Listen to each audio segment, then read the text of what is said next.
Hi friends, இந்த video வந்து கோயம்புத்தூர்லேருந்து ஊட்டி கிளம்புற அன்றைக்கி எடுத்தது.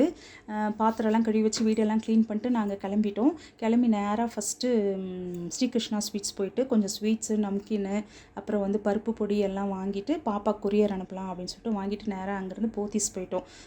வீட்டில் வந்து ஃபேமிலி ஃபங்க்ஷன் இருக்குதுன்னு சொன்னேன் இல்லைங்களா, அதுக்கு புடவை எடுத்து கொடுக்கணுன்றதுனால வந்து பட்டு புடவை எடுக்கலாம்னு சொல்லிட்டு போத்தீஸ் போயிட்டு ஒரு புடவை நான் எடுத்து செலக்ட் பண்ணி வச்சுட்டேன். அதுக்கப்புறம் எனக்கு என் ஹஸ்பண்ட் ஒரு புடவை எடுத்து கொடுத்தாரு. அந்த 2 புடவையும் முடி போடுறதுக்கு கொடுத்துருந்தேன். ஸோ அந்த டைமுக்குள்ளே அது முடி போட்டு வர டைமுக்குள்ளே சரி இங்கே என்னென்ன கலெக்ஷன்ஸ் இருக்குது பார்க்கலான்னு சொல்லிட்டு பார்த்துட்டு தம்பிக்கும் வந்து 3rd ஃப்ளோரில் போய் இன்னர்லாம் வாங்கிட்டு வரதுக்குள்ளே புடவை வந்து ரெடி ஆகிடுச்சு. புடவை வாங்கிட்டு வெளியே வரும்போதெல்லாம் 2 மணி ஆகிடுச்சு.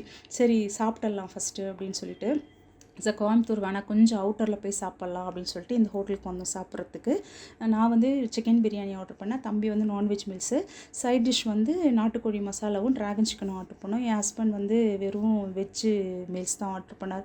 அவருக்கு 2 நாளாக வந்து ரொம்ப ஹை ஃபீவரு, பாடி ஹேக்கு, கோல்டு, காஃப்லாம் இருந்ததுனால அவர் எதுவுமே எனக்கு வேணாம், நான் சிம்பிளாக சாப்பிட போகிறேன்னு சொல்லிட்டு வெஜ் மீல்ஸ் சாப்பிட்டாரு. சாப்பிட்டு முடிச்சு நாங்கள் அங்கேருந்து கிளம்பி வரும்போதெல்லாம் வந்து மேட்டுப்பாளையத்தில் வந்து நல்ல டிராஃபிக்கு. ஒரு 20 மினிட்ஸ் டிராஃபிக்லேயே இருந்தோம். அதுக்கப்புறம் டிராஃபிக் கிளியர் ஆகி நாங்கள் வந்து மலை ஏறும்போதெல்லாம் வந்து சூப்பராக இருந்துச்சு. வெதர் ஃபுல்லாக மிஸ்ட்டு ஃபார்ம் ஆகிருந்து. ஸோ அந்த வெதரை என்ஜாய் பண்ணிக்கிட்டே அப்படியே பொறுமையாக நாங்கள் வந்து ஊட்டி வந்து